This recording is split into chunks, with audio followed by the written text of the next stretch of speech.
আজকে বানাবো আলু পটল দিয়ে কাতলা মাছের কারি। আপনারা এরকম সাদা সাদা পটল নিয়ে নেবেন। এই সাদা পটলের তরকারি খুবই ভালো লাগে। তারপর এগুলো ডুম ডুম করে কেটে নেব। আলু পটলগুলো এভাবে ডুম ডুম করে কেটে নেব। রেসিপিটা বানাতে অন্য যা ইনগ্রিডিয়েন্টস লাগবে সেগুলো হলো কাঁচা লঙ্কা, নুন, হলুদ, সবজি মশলা। এই সবজি মশলা আপনারা যে কোনো স্টোর বা মলে পেয়ে যাবেন। গোটা জিরে, আদা বাটা, জিরে গুঁড়ো, সামান্য একটু মিষ্টি, লাল লঙ্কার গুঁড়ো আর ধনে গুঁড়ো। আর নিয়ে নেবো একটু টমেটো কুচি। প্রথমে মাছগুলো ভালো করে ধুয়ে নুন হলুদ মাখিয়ে ভেজে নেব। মাছের এক পিঠটা ভাজা হয়ে গেছে, পিঠটা উল্টিয়ে নেব। এইভাবে উল্টে পাল্টে মাছগুলো ভালো করে ভেজে তুলে নেব। মাছগুলো ভাজা হয়ে গেছে। এবার ভাজা মাছগুলো আমি একটা পাত্রে তুলে রাখবো।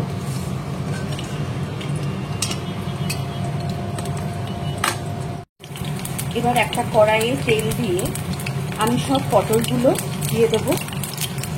পটলগুলোকে আমি লাল লাল করে ভেজে নেব। আর রান্নাটা আমি যেহেতু সর্ষের তেলেই করছি, তাই সর্ষের তেলেই আমি পটলগুলোকে ভেজে নেব।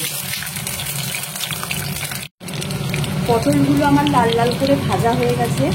এবার পটলগুলো একটা পাত্রে উঠিয়ে নেব।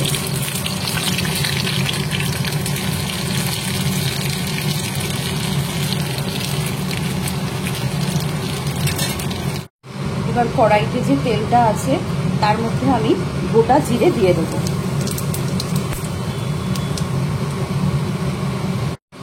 তারপর কেটে রাখা টমেটো কুচিগুলো দিয়ে দেবো। টমেটোটা নরম হয়ে গেছে। এবার কেটে রাখা আলুগুলোকে দিয়ে দেবো। তারপর আলুগুলোকে লাল লাল করে ভেজে নেব। আলুটা ভালো করে ভেজে নেব।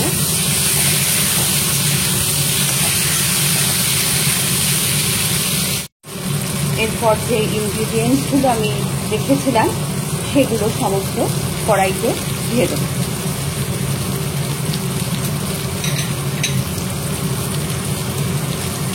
এরপর সব মশলা দিয়ে ভালো করে মশলাগুলো নাড়িয়ে দেব।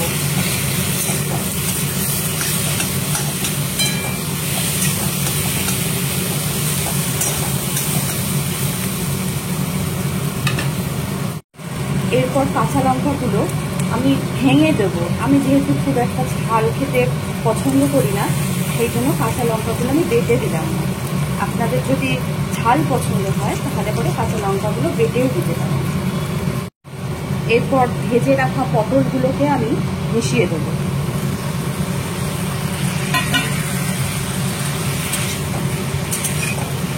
তারপর ভালো করে কষিয়ে নেব।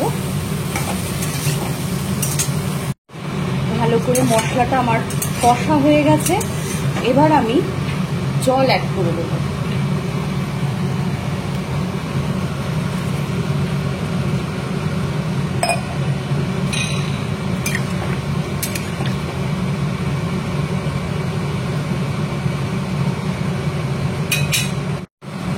এবার ঝোলটা ফুটে উঠলে আমি গ্যাসটা আস্তে করে একটা ঢাকা দিয়ে কিছুক্ষণ রান্না হতে দেবো।